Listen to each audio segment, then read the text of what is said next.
গুজু বা সোজা গইলে ঠিক বারা জায়গা শব্দ পায় এনে কেনা জুদি বানা দেব দুইটা গুজু আদাইছে এত শব্দ আল্লাহ জাহাজ টাঙ্গে বাড়ির উপর দা যাবার দেন না গো। হ্যালো।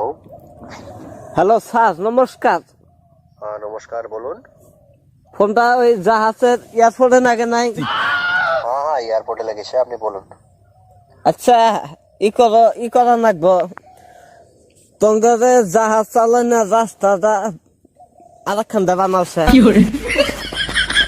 এটা কোন ধরনের কথা বলছেন আপনি? রাস্তা অন্য জায়গায় নিয়ে যাবো, এটা কি ওই জমিতে নাকি যে আমি রাস্তা বানাচ্ছি বা আমরা বানিয়ে দিচ্ছি চেঞ্জ করে দেবো? উপরে তো রাস্তা চেঞ্জ করার সুবিধা নাই। সুবিধা তো নাই, ঘটনা যে করে এনে কারা দেখবো। কি হয়েছে আপনার? প্রবলেমটা তো বলবেন।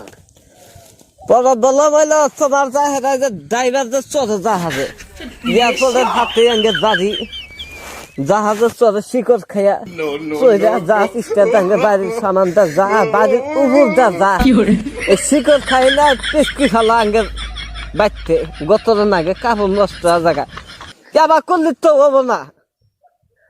ওটা ড্রাইভার না, ঠিক আছে, ওটাকে পাইলট বলে, পাইলট। তো শিকড় দেখায় শিকড় খা বন্ধ করে আর খাই গিয়া রাস্তা বেলক করে নেওয়া তোমরা জাহাজের এত জ্বালা সহ্য হবো না। আপনি যেটা কথা বলছেন, হ্যাঁ, এটা কোনো যুক্তির নেই, এই কথার মধ্যে কোনো যুক্তি নেই। আপনি কোন ধরনের কথা বলছেন এটা? পয়ফুলাহান গুম্বার থানা স্যার শোনেন আমি ঘটনা কই আপনাকে। হ্যাঁ, আপনি বলুন। পয়ফুলাহান ঘরে গুম্বার থানা আজ নাই দিন নাই এনি তাই বাড়ির উপর দা জাহাজ যা হাইরের শব্দ দেয়া থাকা থেকে আবার হেলিকপ্টার আসে গরু বাছুর গইলে থাকতেছ না সব ভাড়া জায়গা। আমি বুঝি মানুষ থাকি দেখতে কয়টা গরুর ধরুন ছাগল বেড়া আছে পয়ফুলাহান গোমা নাতি পুতি সব গোমাতি কইটা হবে। তাহলে এরকম জ্বালা আছে জাহাজের যে এরকম শব্দ এত শব্দ আল্লাহ জাহাজ টাঙ্গে বাড়ির উপর দা যাবার দেন না গো।